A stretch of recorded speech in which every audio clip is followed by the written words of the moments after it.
प्यारे बच्चों, welcome to the world of mathematic. गणित जादू की दुनिया में आपका स्वागत है। पिछले लेक्चर्स में हमने देखा कि कैसे एक वर्ग में अनेक वर्ग होते हैं और उन अनेक वर्गों को, अनगिनत वर्गों को हम गिन गिन के पसीना पोंछ को, ना पसीना बिल्कुल नहीं आता, क्योंकि हम उन्हें गिनने में अपना समय बर्बाद नहीं करते, बल्कि जादू से, मैजिक से, इट्स मैजिक यानी जादू से हम ये पता लगाते हैं कि कुल वर्गों की संख्या कितनी है। फिर हमने देखा त्रिभुजों की संख्याएं कितनी है। वैसे ही हो सकता है वृत्तों की संख्या, हो सकता है number of circles, number of rectangles, number of equilateral triangles. एक सर्कल के अंदर भी कई त्रिभुज हो सकते हैं, एक त्रिभुज के अंदर भी कई सर्कल भी हो सकते हैं। और इस प्रकृति की गुत्थम गुत्थी प्रकृति ज्यामिति है। प्रकृति का संबंध संख्याओं से भी है। तो क्या ज्यामिति और संख्या एक ही है? क्या प्रकृति ज्यामिति है, ज्यामिति संख्या है, संख्या ज्यामिति है, ज्यामिति प्रकृति है? इस गुत्थम गुत्थी को समझने में ही मनुष्य की चेतना काम आती है।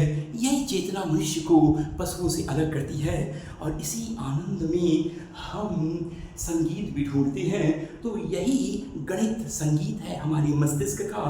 और वर्गों की संख्या पता लगाना, त्रिभुजों की संख्या पता लगाना, वर्ग में त्रिभुज में वर्ग, त्रिभुज में आयत, आयत में त्रिभुज, ये सबको आपस में एक दूसरे से जोड़कर देखना, संख्याओं के रूप में प्रस्तुत करना ही मजा है, आनंद है, एंजॉय है। इसी को मैथमेटिक कहते हैं।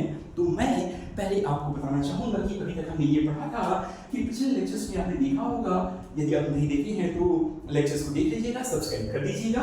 तो हम देखे थे कि एक त्रिभुज होता था, ये त्रिभुज होता था। त्रिभुज में कितने त्रिभुज हैं? एक है। वाह, क्या सरल आंसर है, क्योंकि त्रिभुजों की संख्या यहाँ सिर्फ एक है।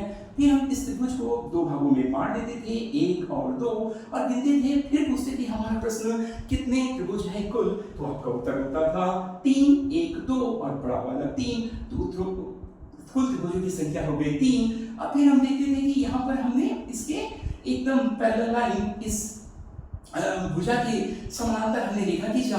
तो अब त्रिभुजों की संख्या कितनी हो जाएगी? इसका डबल कर दीजिए, क्योंकि हमने एक रेखा खींच दी, तो ये हो जाएगा 6। अब हो गई कुल त्रिभुजों की संख्या कितनी? 6। फिर हम एक और अगर रेखा खींच देते हैं तो उसको 3 गुना कर दीजिए। अब त्रिभुजों की संख्या कितनी हो गई? 9 हो गई। तो पिछले लेक्चर्स में मैंने पूरी डिटेल में बताया था कि अगर इस प्रकार का त्रिभुज हो तो त्रिभुजों की संख्या का पता कैसे लगाते हैं। How to compute, how to count the number of triangles, not by the counting method but जादू का method. It's magic by this जादू कलम, जिस जादू की छड़ी से। तो यह स्टेप बाय स्टेप इसका लेयर बढ़ता जाता है। तो अब इस त्रिभुज को हम ऐसा भी कर सकते हैं, ये हमने कर दिया, इस त्रिभुज के कई पार्ट कर दिए। कितने पार्ट कर दिए? 1, 2, 3, 4। और मैं फिर से क्वेश्चन करूंगा कि यहाँ पर कुल ट्रायंगल्स की संख्या कितनी है, तो आपका उत्तर होगा 1, 2, 3, 4, 5, 6, 7, 8, 9, 10।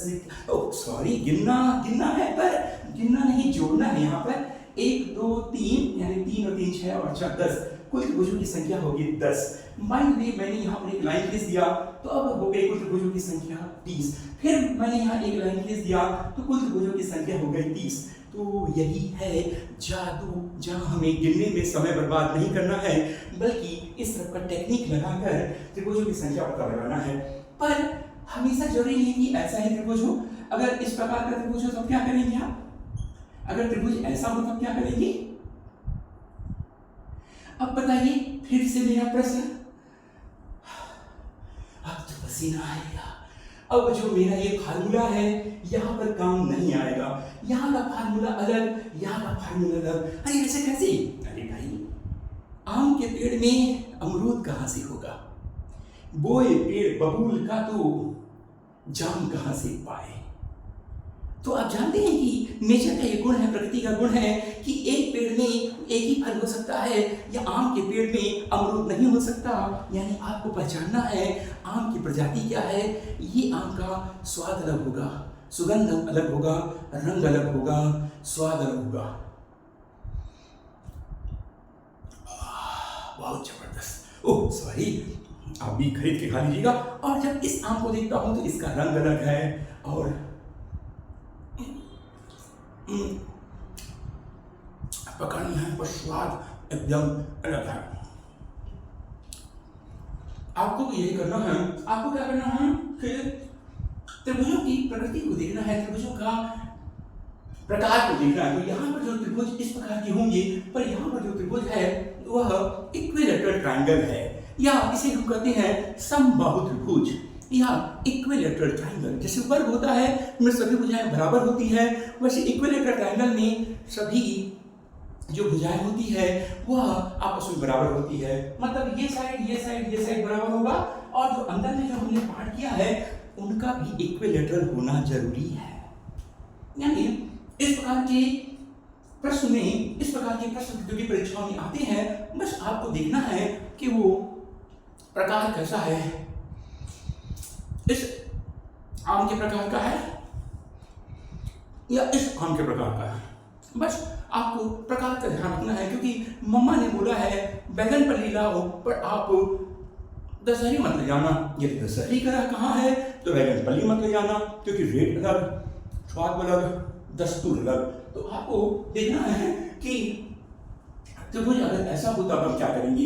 इसके लिए कुछ नहीं करना है, इसके लिए एक फार्मूला है n + 2 2n + 1 बटा 8। बस ध्यान रखना है कि यह ऑर्डर इवन के लिए है, तो ये इवन नंबर के लिए है। इवन नंबर यानी 2 4 6, जिसका 2 से विभाजन हो जाता है।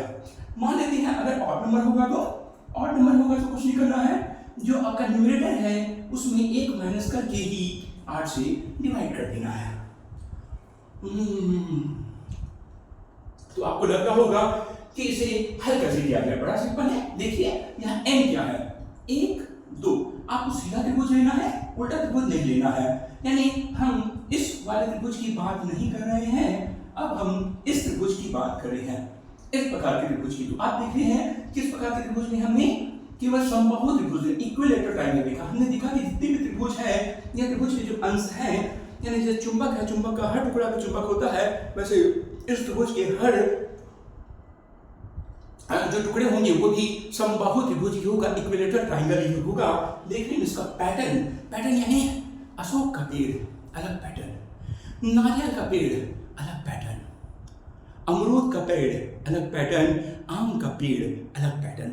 हर पेड़ का एक पैटर्न होता है। वैसे यहाँ पर भी आपको पैटर्न का स्टडी करना है, इसीलिए इसको लॉजिकल या रीजनिंग कहते हैं। तो ये क्या होगा 1 और 2 का मतलब ये कौन सा हो गया, इवन नंबर हो गया। फार्मूला लगा दीजिए, ये नंबर n का मतलब होगा जितना आखिरी नंबर होगा 1 2, तो वही n होगा। यहाँ कितना हो गया, हम रख देंगे तो n का जगह हमने रख दिया 2 इंटू 2 धन 2 4, तो ये इंटू 4 हो गया, और यहाँ 2 दूनी 4 और 1 5, ये 5 हो गया बटा 8। तो 2 चौक 8 और ये 8 कट गया, तो कुल त्रिभुजों की संख्या यहाँ पर आएगी 5। यानी यहाँ पर कुल त्रिभुजों की संख्या होगी वो कितना होगी, 5 होगी। देखिए अब ये इस पर बड़ा हो जाएगा। अब मान लेते हैं ये त्रिभुज ऐसा हो जाता है, कैसे हम बना देते हैं ये ऐसे, ये बस ध्यान रखेंगे कि वो इक्विलेटरल हो, ये उसके बाद ये और ये। अब यहाँ पर भी ये त्रिभुज और ये त्रिभुज डिफरेंस है। मैंने बताया कि आम का प्रकार अलग है, क्या करो भूख भी लगती रहती है, ये आम का प्रकार, ये आम का प्रकार अलग। तो बस आपको देखना है कि उसका प्रकार कैसा है। तो फिर से ये इक्विलेटरल ट्रायंगल का ही प्रकार है, यानी दशहरी आम ही है, तो दशहरी आम का स्वाद भी दशहरी आम जैसा होगा, बैगन पल्ली जैसा उसका स्वाद नहीं होगा। तो यहाँ पर लगाना है फार्मूला सीधे त्रिभुज के लिए, 1 त्रिभुज 2 त्रिभुज 3 त्रिभुज। आप उल्टे त्रिभुज को काउंट नहीं करेंगे, 1 2 3, जैसे इधर 1 2 3 है तो इधर भी 1 2 3 ही होगा, इधर भी 1 2 3 होगा, क्योंकि यह समबाहु त्रिभुज है, यानी इक्विलेटरल ट्रायंगल है। यानी जैसा एक भुजा होगा वैसा ही दूसरा भुजा होगा, लेकिन यहाँ पर फार्मूला लगाना है ऑड नंबर के लिए। अब देखिए इवन का भी मैंने उदाहरण दे दिया। अब ये 3 क्या हो गया, ऑड नंबर यानी विषम संख्या यानी जिसे हम 2 से भाग नहीं दे सकते। तो जब 2 से भाग नहीं दे सकते, इसका मतलब है कि यहाँ पर फार्मूला रख देते हैं, बहुत सिंपल। n कितना होगा, 3 इंटू 3 और 2 5, ये आ गया 5 इंटू 3 दूनी 6 और 1 7, ये आ गया 7। और इसको हम क्या करना है, क्योंकि ऑड नंबर है तो 1 माइनस कर देंगे, तो 3 5 15 15 7 105, 105 में 1 गया, 105 माइनस 1, तो आप देख सकते हैं ये आ गया 104। 3 बजे 15, 15 7 105 माइनस 1 4 और नीचे 8 रहेगा ही रहेगा, ये 8 है, 8 से भाग दीजिए, 8 एकम 8, 2 8 3 24 यानी 13। तो यहाँ पर कुल त्रिभुजों की संख्या होगी 13। तो आपको गिनने की जरूरत नहीं है, क्योंकि जरूर आप यहाँ पर यदि गिनने में अपना समय बर्बाद करेंगे तो आपके जो कॉम्पिटिटर्स हैं आपसे कई गुना आगे हो जाएंगे, आप कहीं पीछे अटक जाएंगे, फिर मन मत कहिएगा कि हमने आपका सहयोग नहीं किया, हमने आपको बताया नहीं। बस ये देखना है, इवन संख्या के लिए सीधा ये सूत्र लगाना है। लेकिन अगर वो n और होगा, विषम संख्या होगी, तो विषम संख्या में बस अंश में न्यूमरेटर में 1 को माइनस कर देना है, फिर 8 से भाग देंगे और जो संख्या आएगी, जो इंटीजर आएगा, वही उसका उत्तर होगा, वही कुल त्रिभुजों की संख्या होगी। ठीक है, अब इस प्रश्न को और बढ़ा सकते हैं, बड़े रूप में कर सकते हैं। देखिए इतना बड़ा कर देता हूं मैं, अब इसको मैं होमवर्क देता हूं। बस समबाहु का ध्यान रखेंगे, यानी इक्विलेटरल का ध्यान रखेंगे। ये देखिए जैसे ये इक्विलेटरल हुआ, अब मुझे तो प्रैक्टिस है, आप भी प्रैक्टिस कर लीजिएगा। ये वाओ देखिए कितना खूबसूरत तस्वीर बना है, शानदार समबाहु इक्विलेटरल। तो जब इस पैटर्न को हम देखते हैं तो हमें पसीना नहीं आता, क्योंकि हम देखते हैं ये आम का ये वाला प्रकार है और ये आम का ये प्रकार है। तो हमें इस प्रकार का स्वाद लेना है और यहाँ पर सूत्र लगाना है। तो फिर से देखते हैं 1 2 3 4। तो आप ये होमवर्क है कि यहाँ पर n 4 है, यानी सीधा ये सूत्र लगेगा, यानी सम संख्या वाला सूत्र लगेगा, और सम संख्या वाला सूत्र लगाकर डायरेक्ट आप आंसर लगा सकते हैं। कमेंट बॉक्स में बताइएगा इसका उत्तर क्या हुआ, और आशा है, उम्मीद है कि आपको ये जरूर समझ आया होगा। थैंक यू, चैनल को सब्सक्राइब करेंगे। Thank you.